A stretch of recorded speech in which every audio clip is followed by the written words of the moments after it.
Hey guys, Christian here. Today we got the Ford Mustang Ecoboost 2024 edition, and let's cover the specs right away. MSRP on this is $34,415. This has a 2.3 liter Ecoboost inline 4 engine, and it has a 10-speed select shift automatic. This has 315 horsepower, 350 torque, but it has to be on 93 octane, so if you are in California, it might be a little tough. 0 to 60 is about 4.9 seconds, though there has been tests for 4.5 seconds, so this is probably really fast. MPG is 22 city, 33 highway, or about 26 combined, and this is right under 3,600 pounds. So going on to the outside, we have this in a nice grabber blue metallic, so it definitely grabbed my attention. Maybe it did with you too on the thumbnail, or maybe it does now.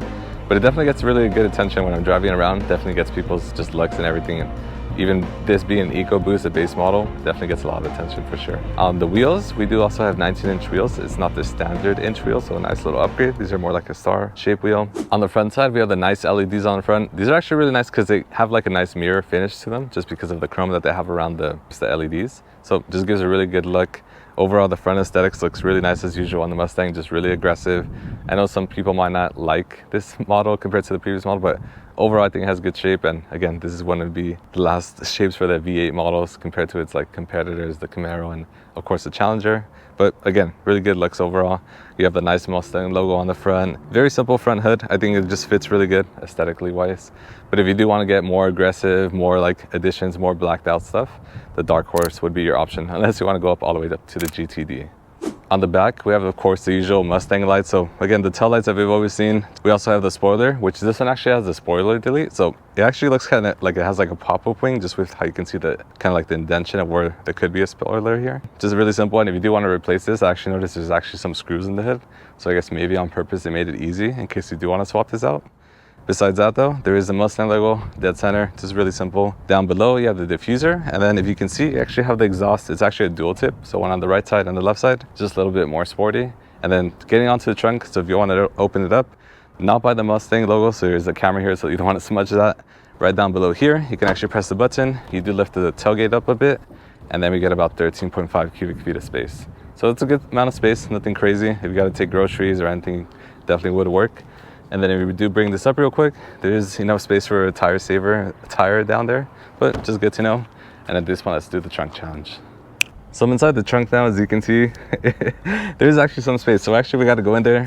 So I'll actually show you. I actually can't go all the way in here. You might not be able to see me too well, but you actually have some good space. If you got to do groceries, whatever, you got to do a Costco run, pick up something real quick. I'm not sure about a golf bag fitting back here, but it's not bad space for a Mustang. So once outside, if you do have to close the trunk, you will have to do it manually. So you just simply have to just grab it and just bring it down, of course. So getting inside the car, I want to show off the key fob real quick. So we have a simple just Mustang logo on the back. It is chromed out and then all black all around it. On the front side, of course, just a simple button. It's really nice and just simple. Can't really go wrong with this. I wish there was a little bit more aesthetics, but just really simple design that we have here. But getting inside the car at this point, opening up the door. It's a really long door, just if you're wondering. We do have, of course, the usual window controls, and then you also have, of course, the handle. And then right down below, we do have some cubby space in case you got to store anything. And then going onto the seat of the car, we actually have, of course, you have a 6-way control. And then what's kind of interesting, I actually want to show, you would think you might have like the lever for actually like adjusting like the backrest, but it's manual, so you will have to do that manually, just in case you're wondering. I was actually a little bit lost on that part. But at this point, let's get inside the car. I actually got to adjust it real quick, but manually, of course, but I'm at this point going in. So inside we have the steering wheel, of course. So right in front of me, we have like a 3-spoke steering wheel. It's kind of more sporty. You have the whole bottom where it's kind of flat. You have that carbon fiber look, which I think is actually just plastic, but it's a good look.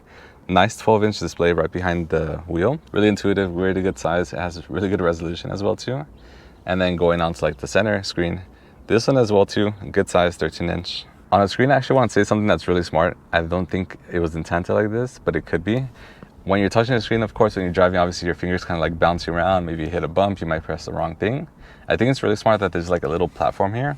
So you can kind of place like 2 fingers and you can actually start pressing on things.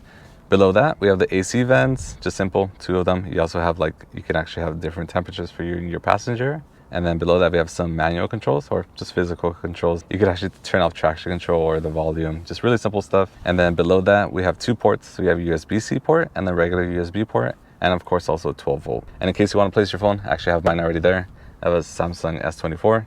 Place that really easily, kind of just gives you a nice idea. You have a good amount of space there, maybe throw some coins, whatever you need to. And then behind that, of course, you also have your prindle. Prindle is nice and simple. I like that has like some chrome feel to it. Not exactly polished, but like kind of like brushed, so it won't really show scratches. And then of course we have our 2 cup holders. They're not big. I don't have my big water bottle, but if you have a big one, it definitely won't fit here. You definitely have to throw it in your passenger seat, if not behind them. Or I guess you could also use like the armrest, which I will show off a little bit here. It has some nice squish to it, so resting your arm will be really nice.